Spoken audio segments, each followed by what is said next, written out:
Eh, vous voyez ça? Ça c'est tout nouveau, ça vient de sortir, c'est Android 10Q. Ouais, je sais, comme ça ressemble énormément à Android 9.0 Pie et pourtant ça vient tout juste d'être annoncé par Google. Salut à toutes et à tous, c'est Geoffroy de Frandroid et aujourd'hui on va faire le point sur toutes les nouvelles fonctionnalités qui sont disponibles dans cette première bêta d'Android 10Q. Vous êtes prêts? C'est parti.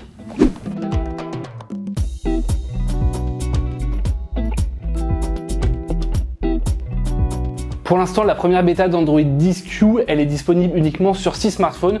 Forcément, c'est les 6 smartphones de la gamme Pixel de Google. Donc le Pixel XL, le Pixel 2, le Pixel 2 XL et le Pixel 3 et le Pixel 3 XL. Et puis pour les prochaines bêtas, on devrait retrouver d'autres constructeurs qui faisaient déjà partie du programme Preview d'Android 9.0 Pie. Et on espère que Samsung et Huawei en feront également partie parce que c'est quand même de gros acteurs. Pour en profiter en tout cas de la bêta, si vous avez déjà un Pixel, le plus simple, ça va être de vous inscrire au programme bêta d'Android.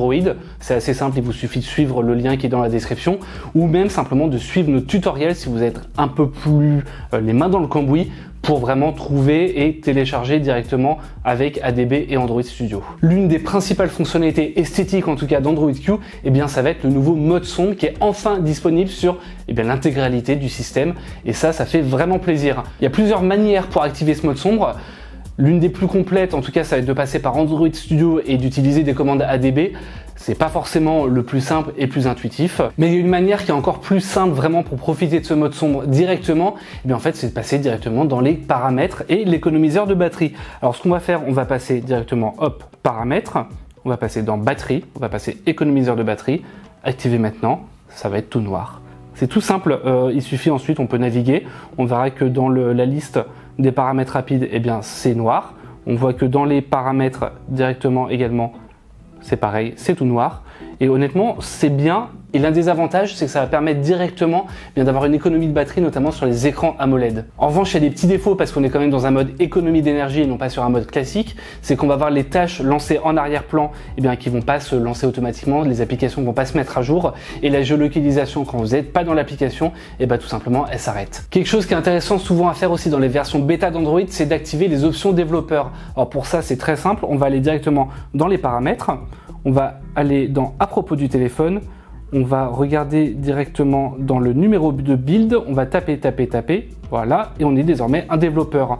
Ensuite, il nous suffit d'aller dans Système, Préférences avancées, Options pour les développeurs, et on voit tout un tas de fonctionnalités qui ne sont pas activées par défaut, mais sur lesquelles on va pouvoir voir éventuellement des nouveautés pour Android Q. Et on peut voir directement assez rapidement, tout en bas, qu'une des principales nouveautés, ça va être la personnalisation des thèmes, et donc on va pouvoir modifier la couleur d'accentuation. Ça veut dire que par défaut, la couleur d'accentuation sur Android, c'est du bleu. Là, on va pouvoir mettre du noir.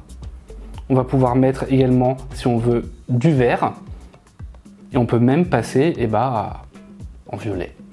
Alors c'est beau, c'est pas beau, on n'aime pas, mais en tout cas ça peut laisser présager éventuellement d'une option comme ça directement partout dans le système et sans avoir à passer par les options développeurs. Et ensuite on peut faire exactement la même chose pour la police d'écriture, pour les titres et pour le texte. On va passer cette fois dans une police qui s'appelle le Noto-Serif Source 100 Pro. Alors je vous l'accorde, c'est pas très joli. Mais si on n'aime pas, on peut repasser à la version normale. Alors vous, je ne sais pas du tout ce que c'est le réseau Wi-Fi chez vous. Moi, personnellement, c'est AZWK124016 aigu / parenthèse ouverte, parenthèse fermée, crochet vers le bas. C'est pas évident forcément à répéter à tous mes invités. Bref, en tout cas sur la version d'Android 10Q, sur la bêta, on va pouvoir modifier tout ça puisqu'on va pouvoir accéder directement dans les paramètres Wi-Fi. On va pouvoir taper sur la petite roue des paramètres du réseau Wi-Fi sur lequel on est connecté, partager, et on a un QR code, vous avez juste à le scanner. C'est simple. Et puis comme systématiquement pour les versions bêta, les versions développeurs preview, les principales fonctionnalités qui sont annoncées au tout début, c'est des fonctionnalités de sécurité, d'autorisation, de vie privée, etc. Et c'est plutôt intéressant. On a par exemple Citymapper qui va permettre, Citymapper ou toute autre application qui utilise la géolocalisation, qui va vous demander à chaque fois si vous vous autorisez à accéder à la position de l'appareil, donc que ça soit toujours autorisé seulement quand l'application est en cours d'utilisation, refuser ou refuser et ne plus demander. voulez. Alors certes, ça fait beaucoup de choix, mais en tout cas, ça fait beaucoup plus de personnalisation sur ce que vous voulez et les applications qui peuvent accéder à vos données personnelles.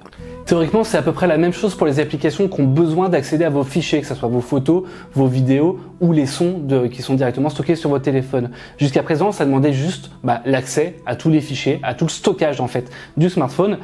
Désormais, avec Android 10Q, Google nous promet d'avoir un peu plus d'affinage et on va pouvoir permettre à une application d'accéder uniquement aux photos ou aux vidéos ou au son. Alors c'est pas encore disponible pour l'instant sur la version bêta, mais ça devrait l'être dans les prochaines versions. Parmi les autres fonctionnalités qui ont été annoncées et qui sont disponibles avec la bêta d'Android Q, on va avoir par exemple une optimisation pour les smartphones pliables, un peu comme le Galaxy Fold et le Mate X de Huawei. On a également un partage de fichiers qui est beaucoup plus rapide parce que jusqu'à présent, il faut quand même l'avouer, c'est un des défauts d'Android, ça allait assez lentement, maintenant c'est plus fluide. Et puis on a un mode PC qui arrive enfin nativement sur Android, comme on en trouve déjà chez Samsung et Huawei, où on peut contrôler son smartphone en le connectant à un écran d'ordinateur, un clavier, une souris et roule ma poule. Une autre fonction assez intéressante qui est apportée par Google sur Android 10Q, ça va être pour la photo. Aujourd'hui, c'est tout bête, mais si vous prenez une photo en mode portrait avec un flot d'arrière-plan d'un de vos amis ou de que sais-je, le problème c'est que au niveau du JPEG, au niveau du fichier, il n'y a aucune donnée qui est associée directement pour la photo et ça veut dire qu'elle ne peut pas être retouchée via une autre application tierce. Là, ça sera enfin le cas. Typiquement, ça veut dire que potentiellement, si Instagram se met à récupérer ces données-là, sur Instagram, on pourra modifier le flou d'arrière-plan. C'est quand même pas mal.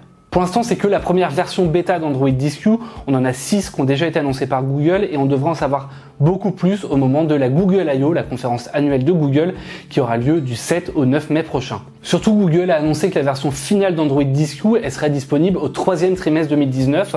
Ça veut dire grosso modo une sortie entre juin et août, mais je serais vous, j'attendrai plutôt le mois d'août parce qu'il y a assez peu de chances qu'elle sorte directement dès le mois de juin. Quant à moi, je vous remercie d'avoir suivi cette vidéo. N'hésitez pas à faire un petit tour sur frandroid.com. On a pas mal de dossiers et d'articles très complets sur Android 10Q.